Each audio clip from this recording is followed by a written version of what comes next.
amigos, bem-vindos ao Gente que Fala ao vivo, de meio-dia a 1 pela rádio Trianon, AM 740 São Paulo, Rádio Universal, AM 810 Santiago TV, www.altv.com.br, com reapresentação às 6 horas da tarde. Estamos também na TV Guarulhos, canal 20 UHF, canal 3 da NET em Guarulhos, 11h30 da noite. Confira nosso blog, gentequefala.com.br, nossa página Facebook/programa Gente que Fala. Temos o telefone à sua disposição, 50526622, e o chat da AltV sempre para você participar direto conosco. Nesta quinta-feira é o Gente do MPD que fala, gente do Movimento do Ministério Público Democrático que participa do nosso programa às quintas-feiras. Advogado Ricardo Pic Braga. Prazer tê-lo aqui, doutor Ricardo. Muito bom dia, o prazer é todo meu. O senhor é presidente da 6ª turma do Tribunal de Ética e Disciplina OAB São Paulo. Correto. Correto? Exatamente. Também conosco o promotor de justiça, doutor Roberto Liviano. Prazer tê-lo aqui, doutor Roberto. Prazer é meu, Zancopé, os queridos amigos do MP Democrático, doutor Ricardo Pic Braga, doutora Maria Regina Momesso, e o Gustavo Húngaro, que logo estará conosco. É uma grande honra e alegria ter essa parceria com a Rádio Trianon e a AltV, distribuindo informação para o cidadão que nos escuta e que nos vê. Atualmente o senhor é o presidente do MPD. Estou presidente, até junho do ano que vem. Estou presidente, é muito simpático, muito gentil. Professora Maria Regina Momesso, prazer tê-la aqui.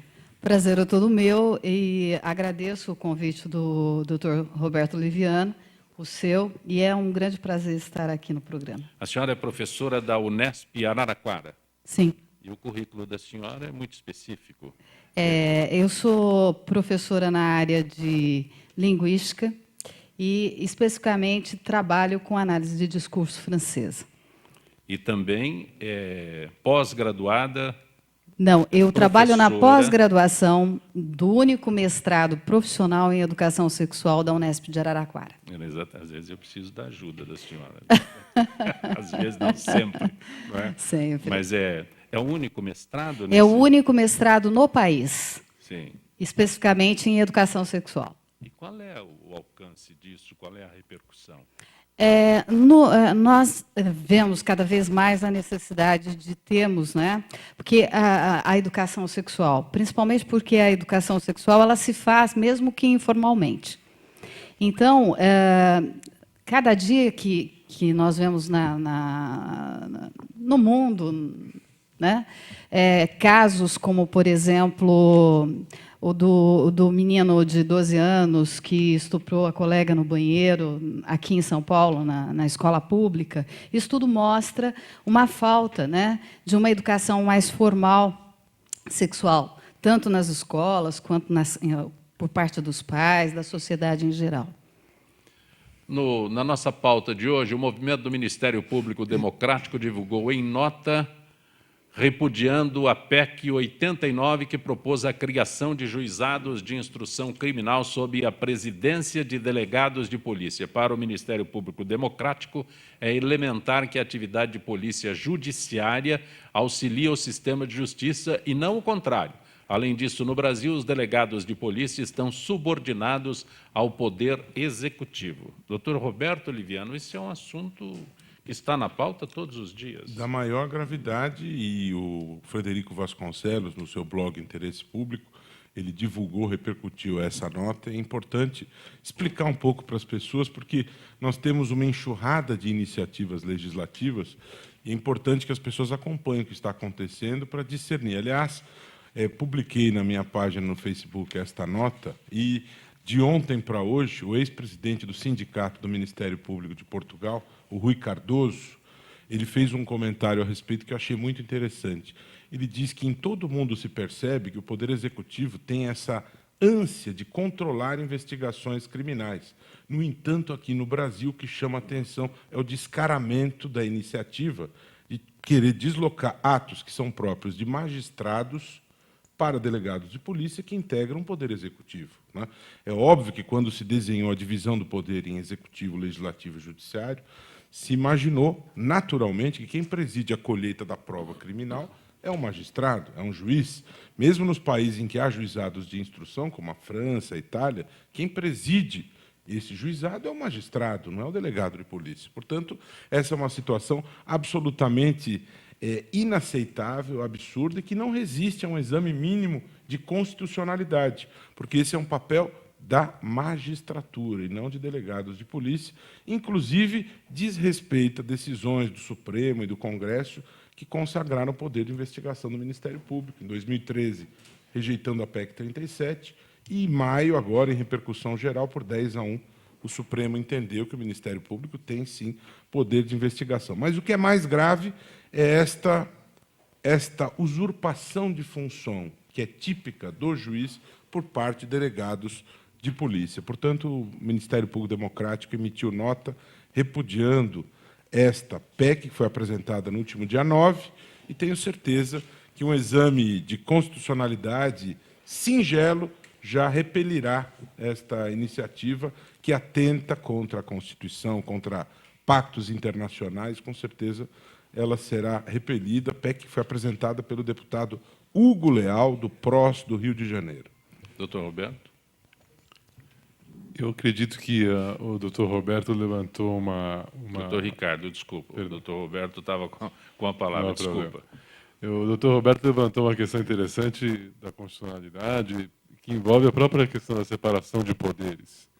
Não existe Estado democrático de direito em que a separação de poderes não seja respeitada e adequadamente estruturada. E misturar as funções de instrução criminal com as funções policiais pode ser problemático. Doutor Gustavo Húngaro, prazer tê-lo aqui. Satisfação estar de volta ao seu programa. Muito bem.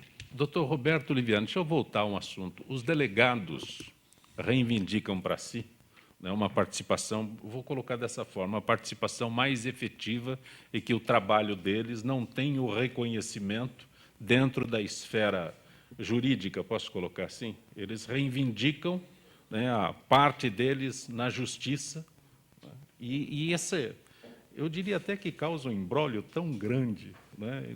Quer passar para cá, quer exercer esta função, quer participar, reivindicam a possibilidade de integrar realmente os quadros da... Zancopé, a questão é a seguinte: em primeiro lugar, os delegados de polícia eles precisam ser bacharéis em direito, ter formação jurídica, o que não significa que, por haver esta exigência, eles exerçam funções que são inerentes ao Poder Judiciário, ao Ministério Público. Tudo bem? Segundo lugar, delegados de polícia civil e delegados de polícia federal integram o Poder Executivo. Os federais eles estão subordinados ao ministro da Justiça e os delegados de polícia civil nos estados estão subordinados ao secretário de Segurança Pública, que, por sua vez, responde ao governador. Né? Portanto, não tem o menor sentido você transferir a responsabilidade, a atribuição da prática de atos que são inerentes aos magistrados para aqueles que foram recrutados por concurso público para exercer papel investigatório de colheita de provas. O destinatário das provas que o delegado reúne é o promotor de justiça, que é o titular da ação penal. O promotor examina essas provas e, se entender que houve uma prática criminosa, encaminha isto para o Poder Judiciário. Então, nós precisamos ter, como muito bem colocou o Ricardo, o respeito à separação dos poderes. Quando se desenhou esse sistema, a ideia é que haja freios e contrapesos. Né? Não podemos ter concentração de poder. A concentração de poder é nociva para a sociedade. Portanto, os delegados de polícia, civil e federal, eles fazem um trabalho importantíssimo, e eu entendo que o Ministério Público precisa trabalhar sempre de forma integrada, exercendo atos de investigação sempre que necessário, tá certo? Mas que se tenha clareza que essa atividade de polícia judiciária ela é auxiliar do sistema de justiça. Auxiliar, destinatário disto. É o Ministério Público que levará o assunto à justiça. Não se pode subverter esta ordem e colocar o delegado de polícia, que foi escolhido para levantar provas, levantar elementos, colocá-lo na presidência da instrução do processo. As coisas não funcionam assim. Mas eu entendo e defendo que a polícia precisa ser sempre bem estruturada, bem remunerada, para cumprir da melhor maneira o seu papel, não há dúvida disso. Só que cada um cumpre o seu papel dentro do sistema democrático. Professora Maria Regina Momesso. Pois não. Eu entendo também da mesma forma.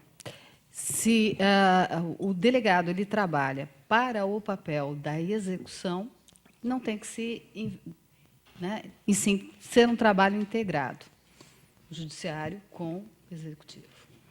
Perfeito. O doutor Gustavo Húngaro é ouvidor-geral do Estado de São Paulo. Eu acho que, como a expressão própria se refere, juizado, há que ser presidida por um magistrado.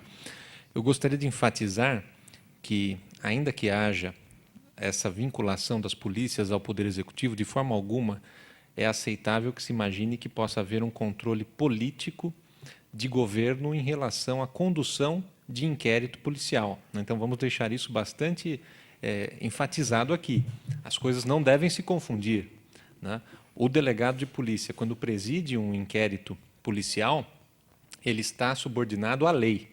Ele deve cumprir com aquilo que a Constituição e as leis estabelecem.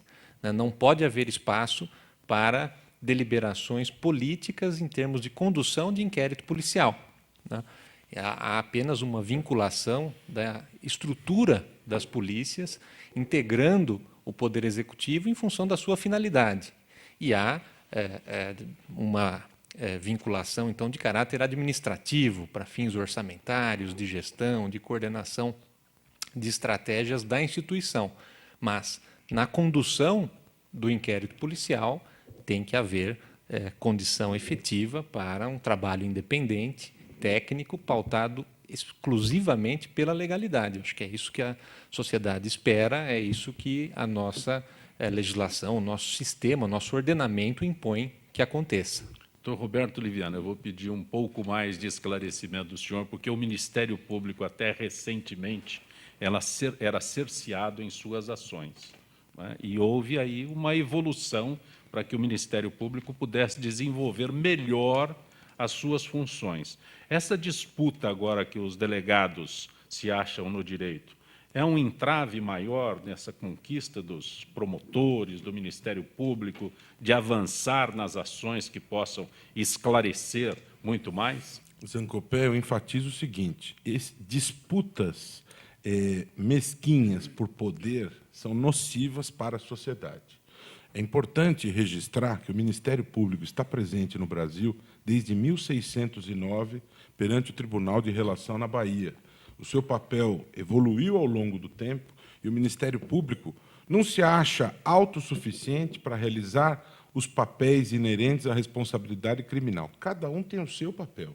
Eu acho que o melhor, a eficiência, é trabalhar junto, de mãos dadas, de braços dados com a polícia, com a magistratura, com a defensoria. Cada um cumpre o seu papel e, com certeza, nós teremos um bom resultado. Agora, a integração é necessária. Necessária. Agora, é bom registrar o seguinte: quando foi criado o Tribunal Penal Internacional, no início dos anos 2000, essa discussão começou no final dos anos 98, o Estatuto de Roma, é considerado como uma das maiores conquistas para a civilização o poder de investigação independente do Ministério Público. Isso não estou eu que dizendo, especialistas, estudiosos do direito internacional, que acompanharam as discussões do Estatuto de Roma e a criação do Tribunal Penal Internacional, que surgiu para julgar crimes contra a humanidade, consideram que a maior conquista foi o poder de investigação do Ministério Público. É óbvio que o Brasil, inserido nesse mundo globalizado, precisa estar atento a esta evolução e, por isso, que, muito acertadamente, o Congresso rejeitou a PEC 37 e o Supremo entendeu que o Ministério Público tem poder de investigação. Então, não tenho a menor dúvida que o caminho é pela ação integrada, iniciativas como o ENCLA, como o Foco em São Paulo, em que as instituições cooperam, né, buscando um objetivo comum, né? Você está acompanhando Gente que Fala, o nosso blog gentequefala.com.br. Este assunto hoje está em pauta, né, nos principais jornais, nas discussões e tudo mais. O programa Bom Dia e Companhia do SBT foi apresentado ontem por Silvia Abravanel, diretora do Núcleo Infantil da emissora, por causa de uma decisão judicial que vetou os apresentadores Matheus Ueta e Ana Júlia do programa. Ela afirmou que se solidariza com as mães que sabem que o trabalho na TV não tira o principal foco dos pequenos aos estudos. Medida foi emitida por Flávio Bretas, mesmo juiz que impediu a participação do ator Matheus Braga, de 13 anos, no musical Memórias de um Gigolô, do Fala Bela. Doutor Ricardo, professora Maria Regina, doutor Gustavo Húngaro, doutor Roberto Liviano. Bom, Você, doutor Ricardo. Pois não, é princípio já assente no mundo todo, a Organização Internacional do Trabalho proíbe de forma taxativa o trabalho infantil. Não se admite isso por entender que o trabalho precoce ele é prejudicial ao desenvolvimento pleno do indivíduo, que deve se dar nessa fase inicial da vida. Evidentemente, podem haver situações excepcionais, mas que devem ser entendidas e reguladas como excepcionais. Não basta o pai autorizar, porque o pai não é o único a definir o que pode ser prejudicial ou não para os seus filhos, muitas vezes até por falta de conhecimento adequado. Então, a legislação ela estabelece essas proibições. Um exemplo recente é a legislação, por exemplo, que regulou o trabalho das empregadas domésticas, em que é expressamente vedado a contratação de empregados domésticos com idade inferior a 18 anos. E isso vale para qualquer trabalho, deveria valer para qualquer trabalho. E acho que mesmo o trabalho artístico, ainda que ele possa se dar em situações excepcionais, ele não pode ser encarado como uma profissão e como um trabalho. Professora Maria. Eu entendo que é um assunto muito complexo. Primeiro porque a criança ela tem uma determinada estrutura e que esse momento dela é para estar na escola. E, mesmo que haja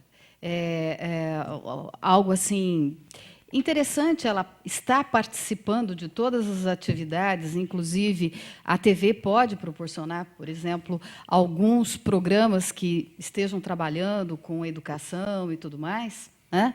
Mas há que se ter um cuidado muito claro e específico do que aquela criança está fazendo naquele momento. E um acompanhamento.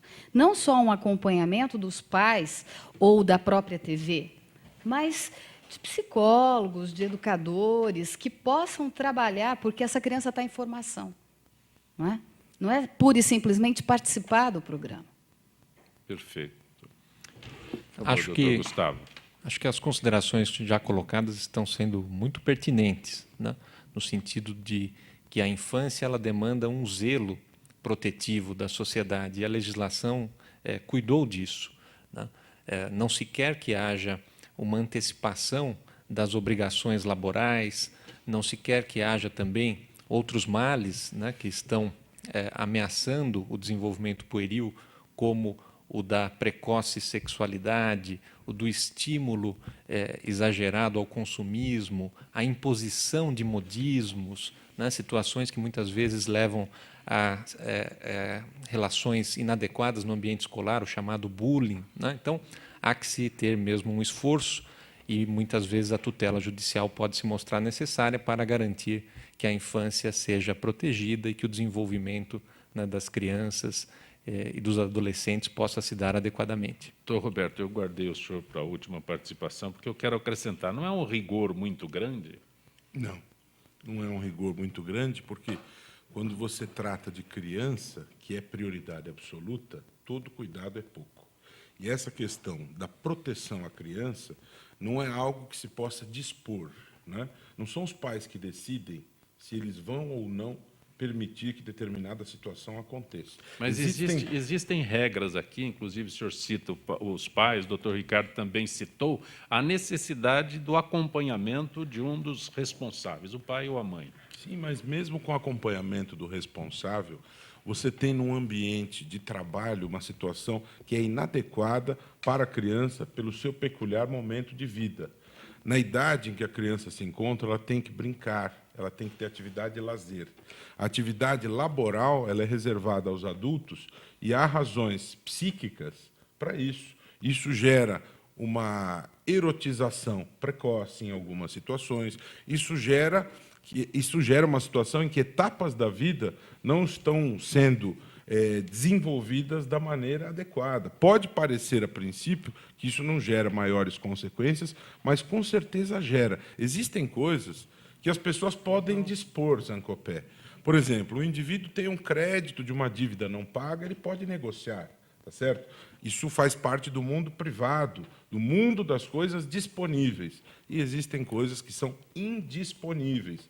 Essa questão da criança, proteção à criança, em que estão envolvidas questões aí da psicologia, questões educacionais, uma série de questões complexas, não se pode negociar. O Ricardo falou muito bem que tem que tomar cuidado, e você pode até pensar em exceções, é óbvio. Você tem uma família que passa fome, tá certo? Então, existe uma necessidade extrema de sobrevivência. Então, nós não vamos mudar, pegar a exceção e transformar em regra. Isso é situação excepcional, é situação de sobrevivência. Numa situação extrema de sobrevivência, qualquer ser humano, você vai tolerar isso porque as circunstâncias governam a vida das pessoas.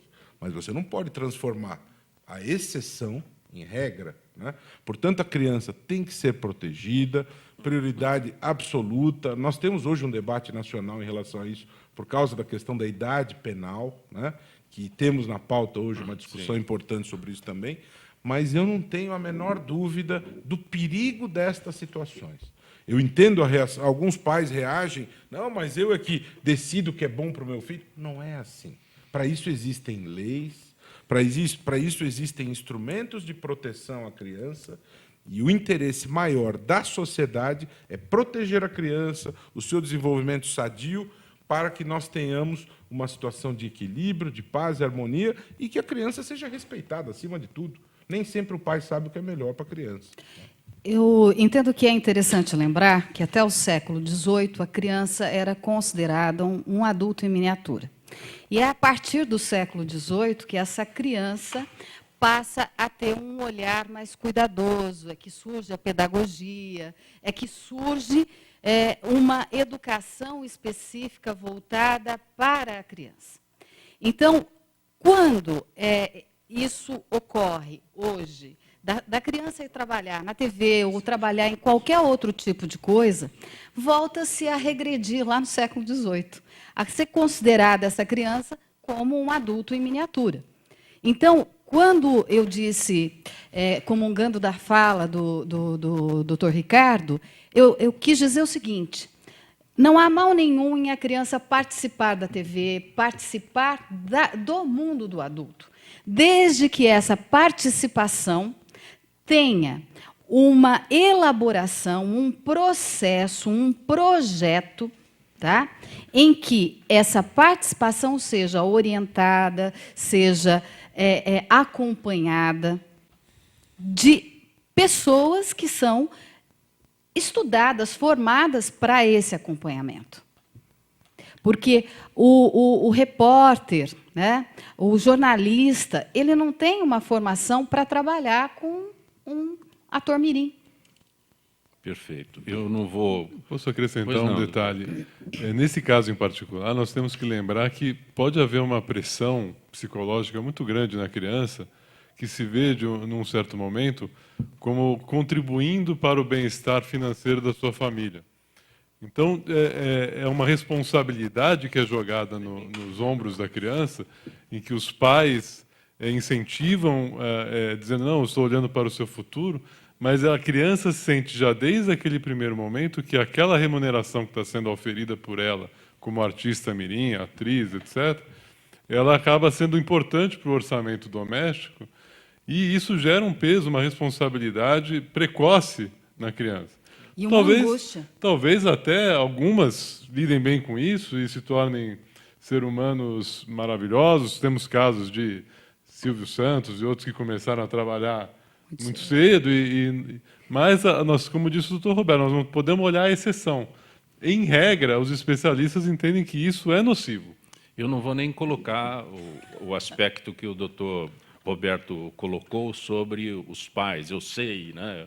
Mas e o fato de, hoje em dia, você ter a oportunidade de dar uma ocupação à criança para que ela, vou até usar não transgrida. Então, eu sei onde a criança está, eu sei o que a criança está fazendo, eu estou acompanhando bem de perto. Esse aspecto não é visto? Não pode ser Educação, visto. estudo e lazer é ocupação para a criança, e não trabalho. A criança deve estudar, deve brincar, se divertir. Na etapa adulta, ela vai trabalhar. Essa observação do Ricardo, importantíssima, porque, veja, a lógica do capitalismo, ela não pode prevalecer sobre a necessidade de proteção social da criança. A lógica individualista de ganhar dinheiro, ela não prepondera sobre o interesse da sociedade em proteger a criança. E a lei, ela é o parâmetro que foi escolhido dentro de um processo legislativo democrático para regular estas situações. Portanto, ela prepondera sobre interesses menores, financeiros e individualistas.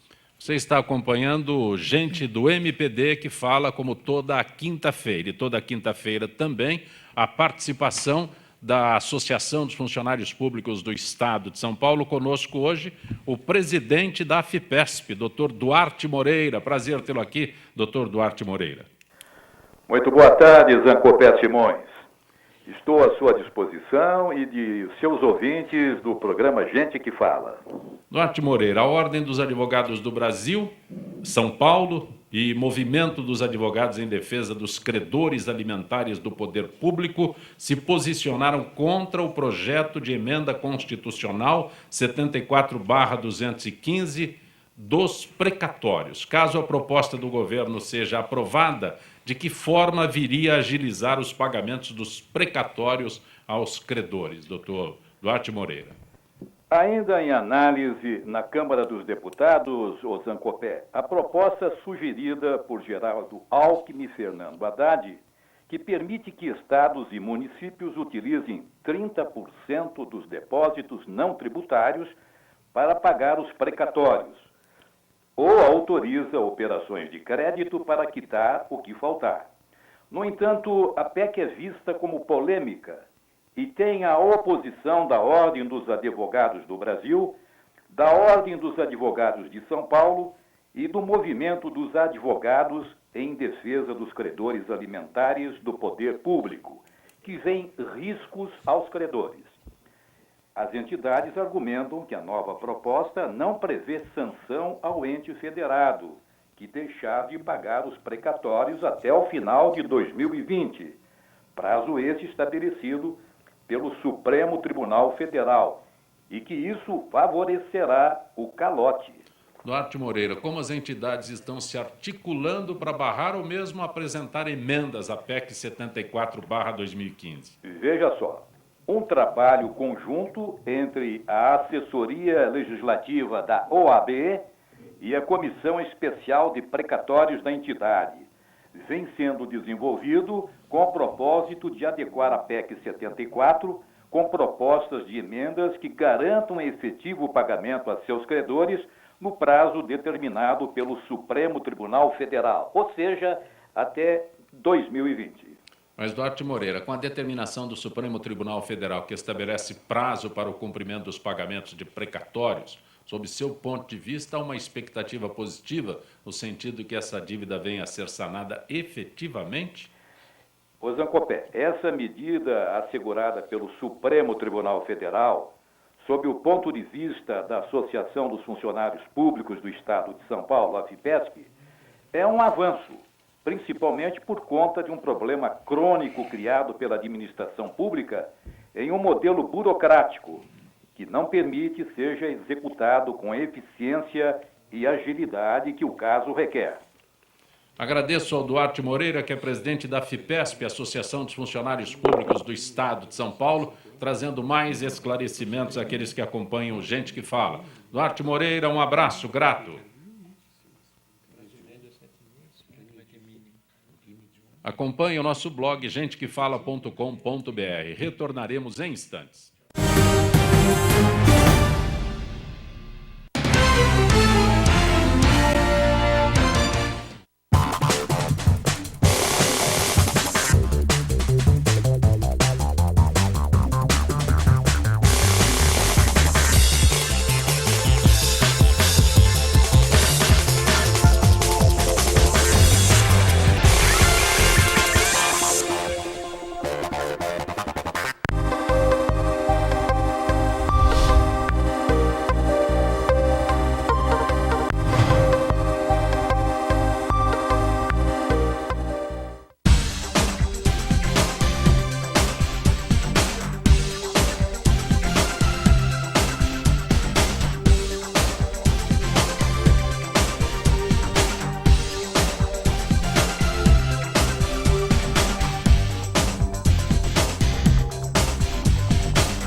Sim, meus amigos, muito prazer, sou Sérgio Oliveira e estou aqui para lembrar vocês que toda segunda-feira, 9 horas da noite, eu estou aqui na TV da internet com o Futebol Alternativo TV.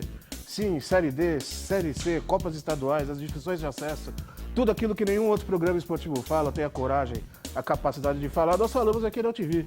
Toda segunda, 9 horas da noite, só aqui na TV da internet.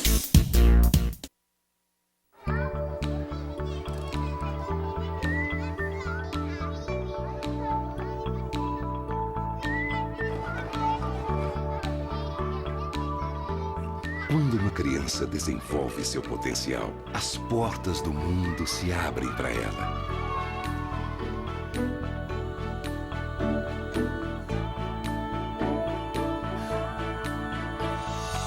As possibilidades são infinitas e ela começa a construir o mundo em que quer viver. Ela aprende que pode transformar vidas, começando pela própria. E acreditar que o impossível é possível. Cada criança na escola é um potencial a ser descoberto.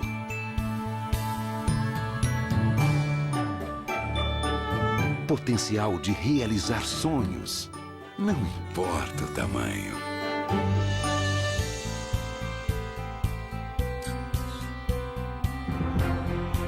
É hora de despertar o potencial das novas gerações. As crianças são o futuro. A educação é o presente.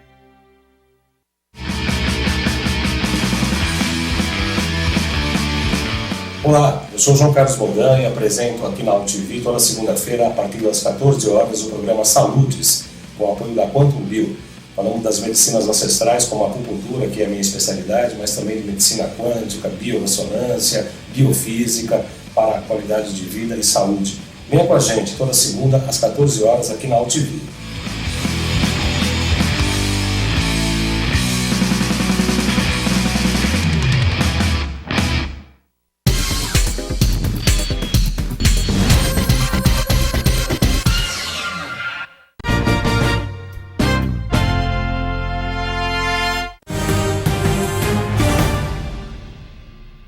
Está acompanhando Gente que Fala pela Rádio Trianon, AM 740 São Paulo, Rádio Universal, AM 810 Santos, AltV, www.altv.com.br e também TV Guarulhos, 11h30 da noite, canal 20 OHF, canal 3 da NET em Guarulhos. Nosso blog, gentequefala.com.br e hoje, quinta-feira, gente do MPD que fala. MPD, Ministério Público Democrático. O Ministério Público, o primeiro presidente foi o Marco Petreluzzi, que será homenageado na segunda-feira. Segunda-feira haverá uma homenagem para ele. Nosso blog trouxe lá o registro e me lembrei agora. Um dos fundadores, né? Ele está sempre participando conosco aqui. Olha, vamos convidá-lo para vir aqui. Será bom. Figura. Será bom. Ele participa com frequência aqui do nosso Gente que Fala, mas nunca veio no MPD. Vamos trazê-lo. Apropriado, né? Olha, Senado aprovou nesta semana projeto de lei que altera o Estatuto da Criança e do Adolescente e aumenta o tempo de internação de menores de 18 anos que tenham cometido crimes hediondos. Pelo projeto de autoria do senador José Serra, os jovens autores desse tipo de crime poderão ficar internados em centros de atendimento socioeducativo por até 10 anos. Atualmente, o tempo máximo de internação é de 3 anos. Doutor Gustavo Ungaro, o senhor que é ouvidor-geral do Estado de São Paulo, diz que essa discussão de redução da maioridade penal, o governo, em todas as esferas, não vê com bons olhos, porque representa a necessidade de um aumento, né, do sistema carcerário. Então, cada um vê de um jeito, né? Tem aqueles que... Mas diz que o governo, a posição do governo é contra exatamente por isso. Haveria esse aspecto? Existe uma questão constitucional relevante, que é o aspecto de que a maioridade penal é considerada cláusula pétrea, né? É algo que, estando estabelecido pela Constituição não comportaria revisão, a não ser por uma outra Assembleia Constituinte. Então, se houver uma mudança nesse estatuto da maioridade penal, provavelmente, eu diria até certamente, o Supremo Tribunal Federal será chamado a se manifestar sobre a constitucionalidade de uma alteração dessa natureza. Então, existe um problema de ordem prática ligada à questão constitucional dessa possível mudança.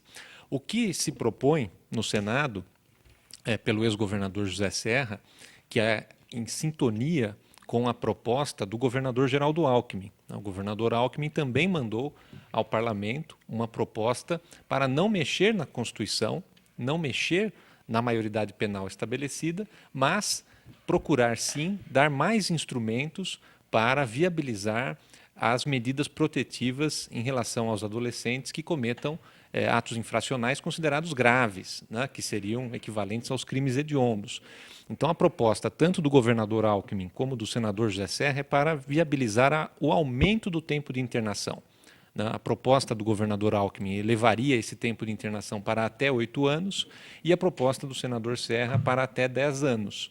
Então, me parece que essa propositura ela contempla aqueles que estão preocupados com o desenvolvimento dos adolescentes, que entendem que colocá-los simplesmente no sistema prisional, que não reeduca, que não ressocializa, talvez não seja a melhor solução, né, para a sociedade brasileira, mas, diante de situações em que a violência bate às portas, né, e que há um clamor social por novas providências, esta solução de ampliar o tempo de internação a critério do promotor do caso, do juiz que vai decidir no caso concreto, pode ser uma resposta que não fere a nossa ordem constitucional e que dá uma satisfação razoável à sociedade, tanto que é uma hipótese que está sendo bem assimilada, inclusive, por históricos defensores de direitos humanos, como o professor Paulo Sérgio Pinheiro, o ex-secretário de Direitos Humanos, ex-ministro da Justiça José Gregori, entendem que o aumento de internação é uma boa solução para o momento atual da sociedade brasileira. Doutor Ricardo Pique Braga, o senhor que é advogado, quando eu vejo essa explanação, ouço essa explanação do doutor Gustavo Húngaro, eu tenho a impressão que os nossos legisladores não conhecem a Constituição. Eu vou também fazer um contraponto ao doutor Gustavo. Quando se fala de aumento do tempo máximo de internação, me parece que não significa que se está aumentando qualquer tipo de pena, porque de pena não se trata. Recentemente foi noticiado um caso de um adolescente que cometeu um latrocínio para roubar um celular, poderia ficar máximo 3 anos internado, mas com 1 ano foi considerado apto a deixar o regime de internamento. Então, me parece que nós estamos aqui querendo achar paliativos para tentar fugir do debate da maioridade penal. E esse debate me parece que está muito mal colocado, no sentido de ser ou não uma solução para o problema da criminalidade pelo adolescente. Eu acho que não se trata disso, trata-se de buscar uma definição de qual é o momento em que a sociedade vai considerar que aquela pessoa tem discernimento de que seu ato é ilícito ou não. E isso o mundo tem exemplos. O Brasil não é o único país do mundo. Seria interessante olharmos como isso ocorre nos países mais desenvolvidos. E o fato é que a maioridade penal aos 18 anos ela é uma minoria. Talvez praticamente só nos países da América do Sul e Central se adota isso. Na maioria dos países, e principalmente nos países desenvolvidos, essa idade penal ela é móvel, ela é avaliada caso a caso, podendo chegar à responsabilidade penal de adolescentes de 14, 15, 16, desde que, no caso concreto, se faça uma verificação psicológica do seu discernimento. Caso se opte por uma maioridade fixa, esse é um debate que sempre vai ser arbitrário, porque para alguns 18 é muito, para alguns 18 é pouco. Alguns vão dizer, não, hoje em dia há uma infantilização da sociedade, que o ideal seria que a maioridade penal fosse 25 anos. Só que isso operacionalmente para a vida em sociedade seria impossível. Então, por que 18? Por que não 20? Por que não 16? Por que não 14? eu acho que nós deveríamos debater isso olhando os bons exemplos do mundo e não ficar presos a números, a fetiches, que isso não vão levar a nenhum tipo de solução a longo prazo. Doutor Roberto Liviano. É bem complicada essa questão. Gustavo trouxe alguns aspectos, o Ricardo trouxe outros. E eu queria acrescentar o seguinte. Em primeiro lugar, discute-se esta proposta de emenda à Constituição, que não é sem motivo, né? Diz o Zé Simão que o Brasil é o país da piada pronta, né? O número dessa PEC é 171, né? As pessoas sabem o que é 171 e percebem qual a leitura que fica deste exame, lamentavelmente. Outra coisa, no Brasil nós temos 0,01% de crimes dolosos contra a vida. E a percepção que as pessoas, ao lerem essas notícias, têm é que nós temos internados adolescentes facínoras, monstros, né? Então, é importante você trabalhar com dados. O Índice Nacional de Reincidência de Adolescentes é da ordem de 20%. O índice de reincidência dos adultos é da ordem de 70%. Né? Então, será que é socialmente interessante você colocar o adolescente no caldeirão dos 70%, tirar da unidade de internação dos 20% e colocar nos 70%? Eu concordo com o Ricardo quando diz que essa questão do tempo não é o cerne da coisa, porque nós temos aqui em São Paulo uma média de internação inferior a 1 ano. Né? É bem verdade que é a justiça que decide, sem dúvida, eu concordo que é a justiça que decide, mas decide com base nos relatórios que a Fundação Casa faz. O juiz acolhe o relatório que a Fundação Casa faz. A grande maioria dos casos funciona assim. O juiz não vai decidir diferente do relatório. O Estado de São Paulo, olhando a nível nacional, é o que mais cumpre o Estatuto da Criança e do Adolescente. Eu não tenho dúvida disso.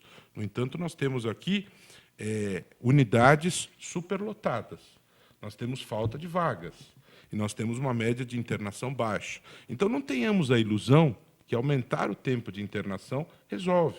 Não tenhamos a ilusão também, como colocou o Ricardo, e eu reafirmo, ninguém tem dúvida que aos 16 anos o adolescente sabe o que está fazendo. A questão aqui é uma decisão política. Né? Eu costumo, inclusive, usar um exemplo, o Ricardo falou da questão móvel. Por que 16? Não é? Por que não 14? Tem crianças aí com 5 anos que já manuseiam os seus iPads, os seus celulares. Aquela criança com chupeta amarela, foi ele, o facínora. Já colocaram escopetas nas maternidades. Quer dizer, essa é uma discussão de idade X, Y, Z, que não é travada com a necessária seriedade, porque ela não está examinando números de realidade. No Brasil, existe o mau hábito de resolver os problemas sociais fazendo novas leis. Né? Lá no Rio de Janeiro, o médico Gold foi morto a facadas, e é sabido que o problema ali é a falha do sistema de segurança pública do Rio de Janeiro e a solução brilhante que se encontrou para o problema do médico Gold. Desarquivar um projeto de lei que torna o porte ilegal de faca crime. Né? Ou seja, no Brasil há esta mania de fazer leis como se leis resolvessem todo o problema. É necessário um debate profundo, sério, e enxergar o seguinte: o fundo deste problema é a falta de políticas públicas, de educação, de saúde. O Estatuto da Criança e do Adolescente é uma lei de ótima qualidade, utilizada em muitos países do mundo. A referência é o Estatuto brasileiro. Aqui nós precisamos fazer com que esta lei seja cumprida. O colega meu de concurso, o Lindson, de Araçatuba, ele era, pelo menos, não sei se ainda é, promotor da infância e juventude, visitava as unidades de internação semanalmente e chamava os adolescentes pelo nome. Índice de reincidência 0. Unidade pequena, com 50 adolescentes, um tratamento, um trabalho feito de maneira cuidadosa e os resultados ali estavam. Ou seja, quando a lei é cumprida, você tem um resultado.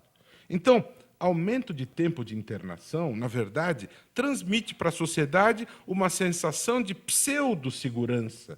Né? Na verdade, existe um problema que a sociedade tem um sentimento de vingança, ela quer se vingar do autor do crime. Isso não é uma coisa boa. Nós precisamos trabalhar, discutir políticas públicas com dados, com realidade concreta, sem apresentar medidas diante do calor dos fatos, sem aprovar, por exemplo, a lei anticorrupção, porque o povo foi às ruas fazer passeata. No Brasil há esta mania. Anos atrás, houve uma onda de falsificação de medicamentos, e aí foi transformou-se a falsificação em crime hediondo, né? Porque o microvilar era uma pílula ineficaz, o Androcur não funcionava para o combate ao câncer. Solução mágica, transformar a falsificação em crime hediondo. Moral dessa história, hoje, adicionar água a um shampoo anticaspa, pena de 10 a 15 anos de prisão. Matar alguém, pena de 6. Colocar água num shampoo anticaspa, pena de 10. Isto é fazer lei diante do clamor público, diante da histeria, sem dados de realidade, sem um debate profundo, sério, responsável, sem oportunismos legislativos. Por que se quer reduzir a idade penal? Porque 90% do povo quer isto. Então, há um interesse em capitalizar os votos decorrentes desta situação. Não se pensa no interesse da juventude. Pensa-se no oportunismo demagógico e eleiçoeiro dos 90% que querem. Mas se perguntar para o povo quantos querem que o Congresso Nacional continue existindo, talvez a resposta não seja muito agradável para aqueles que ali estão, né? E assim por diante. Se perguntar quem quer pagar imposto de renda, 100% vai dizer que não quer pagar, ou que quer a pena de morte, né? Então, essa questão do efeito manada de pesquisas é muito complicada. Professora? Eu entendo que o grande problema, depois de tudo que se falou aqui na mesa de debate, é a educação, né? Tudo retorna para a questão das políticas públicas e o grande ponto é a educação. Se nós tivéssemos uma educação eficiente, não teríamos tantos problemas com nossa juventude, com os adultos. Então, há um grande problema de educação, de formação. Formação da família, formação de professores, formação da sociedade.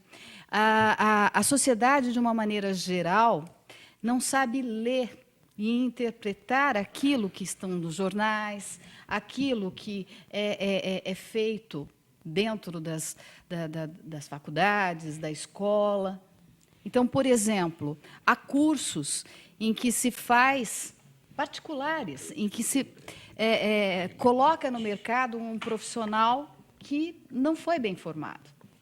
E aí, esse profissional, quando ele entra dentro do mercado de trabalho, o resultado não vai ser...